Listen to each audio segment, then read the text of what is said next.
Next question. Who has a microphone? Tap on it. Aha, you, speak. So, if you'll read anything, want to read some poetry in the voice of Duke? You got a line marked for me? Yes. Bring it. Oh, jeez. Watch your step coming up here. Hey, dork, nice to meet you. Now, turn around, please, and show them your shirt. Any particular passage? Any particular poem? I mean, I want to do this specifically what you want. I work all day and get half drunk at night. Waking at 4 to soundless dark, I stare. In time, the curtain edges will grow light. Till then, I see what's really always there. Unresting death, a whole day nearer now. Making all thoughts impossible, but how? And where and when I shall myself die. No, Duke doesn't die.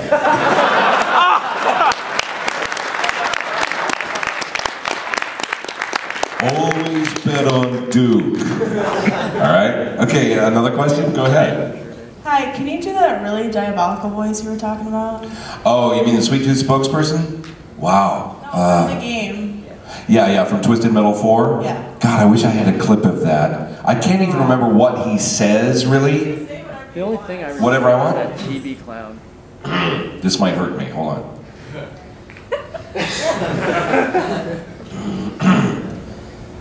My boss, Rob Zombie, brought me here to narrate this game, Twisted Metal 4. Apparently I can't do that one today. I will tell you that when I recorded that at the Sony recording studios in San Diego, I lost my voice for about 3 days. Yeah. Oh, your heart's bleeding peanut butter and jelly for me. I can feel it. But it was something like that. I don't know how I channeled that up that particular day, but I'm glad at least once I was able to do it. It's a tough one. Do we have another question? Okay, shoot.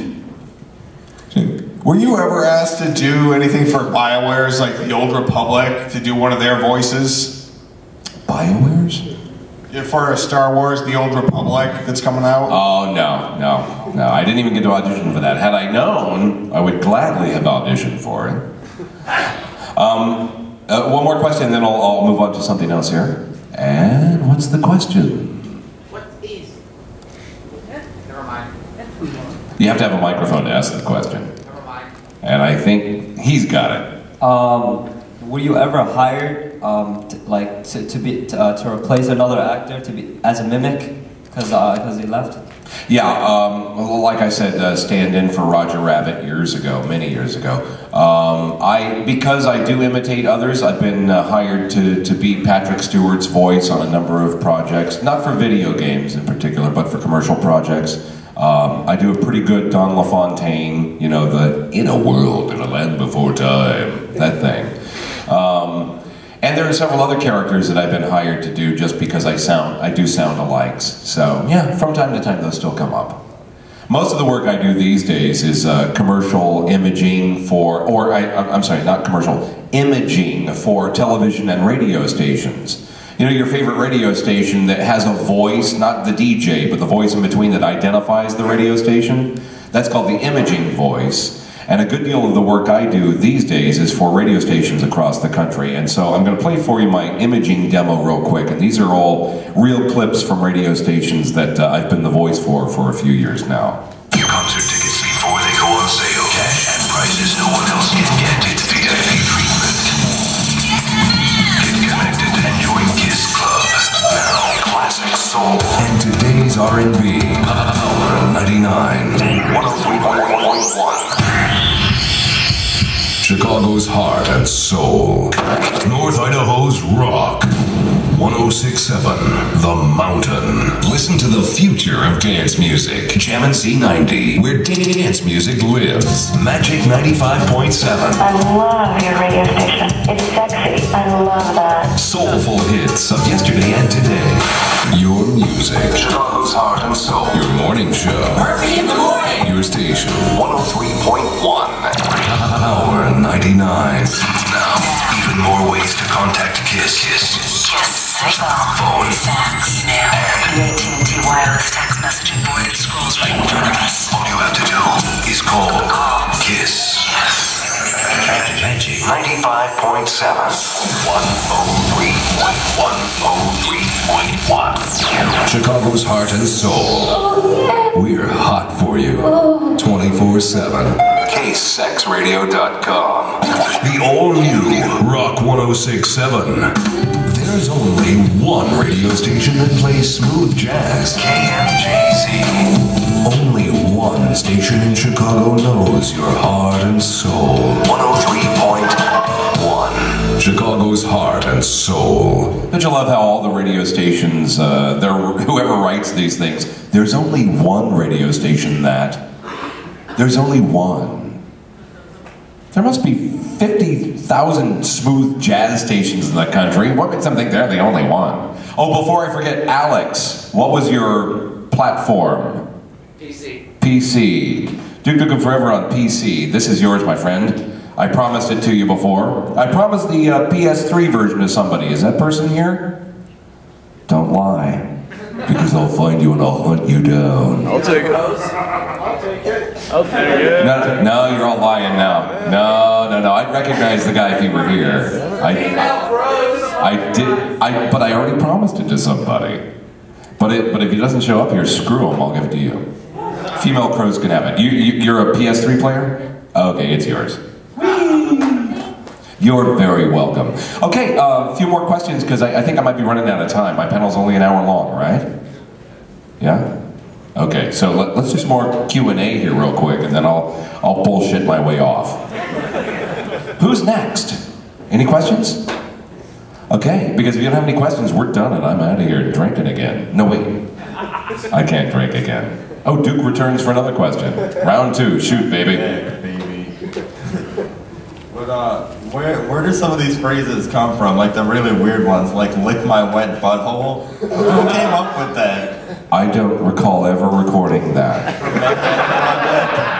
I don't ever remember recording that line ever. It was in that project. Really? Yes. Lick my wet butthole. Wow. I don't know who came up with that, but I can tell you in Duke Nukem Forever, the entire script was written by 2 women. Surprise! The very dear Kristen Hageland, who's with Triptych Games, a spin-off of the now defunct 3D Realms. Kristen wrote all of the lines you hear like, I had eggs for breakfast, your mom had sausage. Yeah, a chick wrote that stuff. Okay? So there you go. Ladies, there's a place for you in video games too, especially you really twisted chicks. There's a place for you. All right, let's do a few more questions here real quick before we run out of time. Stick your hand way up in the air if you have a question. And okay, there's, oh good, a couple hands popping up. Go ahead. Hi John, you ever thought of doing stand-up comedy? I did years ago actually. But I'm not funny enough for that, you know. Or my material just sucked, or I need a better writer. But I'm happy in front of crowds. I have no qualms being in front of crowds. I've performed in front of a little over 5,000 people at a time here and there. And I'm perfectly comfortable doing it. Why? Because I'm a frickin' show-off. Next. What's the next question? I have a question. I have an answer. Right out here, short girl over here. Okay, my question is, how did you get the voice of Duke Nukem? In the original casting session, Lonnie Manella, who cast me for the game, she said, he's a tough guy with his teeth clenched. Think Dirty Harry. Think Clint Eastwood doing Dirty Harry. And I went, so you gotta ask yourself one question. Do I feel lucky? Well, do you, punk? And George Broussard, who created Duke Nukem, was on the phone from Texas and said, you know, that's the right attitude, but dude, Duke is big, huge, roided up guy. I said, oh, so his voice is deeper? He goes, yeah. I said, try it that way. I went, so you gotta ask yourself, do you feel lucky? Well, do you, punk? And And he said, okay, that's the voice we want to use. Don't forget what you just did. And now, the Duke Nukem voice is the absolute easiest character voice there has ever been for me to do. Maybe because I've been doing it for so long. But this just comes natural. It's easy. Maybe inside I'm truly a badass. No. The Jon St. John, he's a pussy. Duke is the badass. What's the next question? Yeah, who's got the microphone? Okay. Hey John, what do you do anime? I have not done any anime. And the reason I haven't been asked to, and I just don't think my vocal range is right for anime. Do you? Yes. Yeah. Really? I don't think so. You know, if they start paying union scale, I'm in. You can do it. You can do it. You can do it. I think the closest thing I ever did was that game called Blue Stinger. Anybody familiar with that one? I'm the announcer voice throughout the game, and they had me do it, Blue Stinger. I actually had to record that line, Blue Stinger, for the opening of the game about 150 times because the Japanese director was there in Irvine, California at the session and kept saying, no, it's Blue Stinger. Okay. Blue Stinger. No. Blue Stinger. Blue Stinger. No. I wanted to wring her fucking neck. I was ready to go medieval on her ass.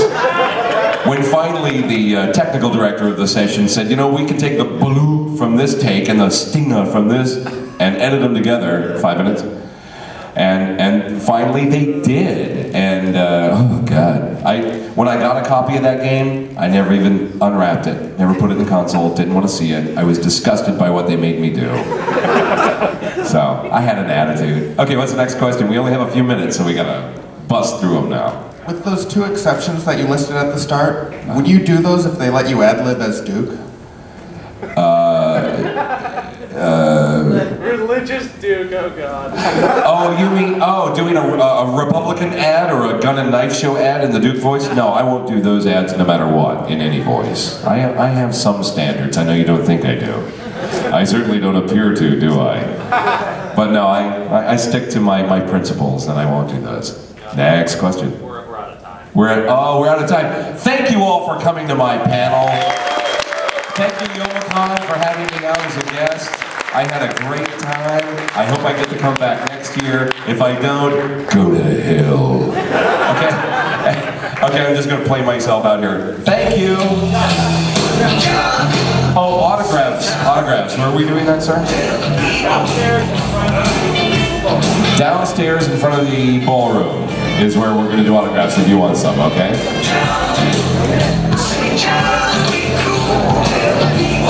Oh my God. That brought the work.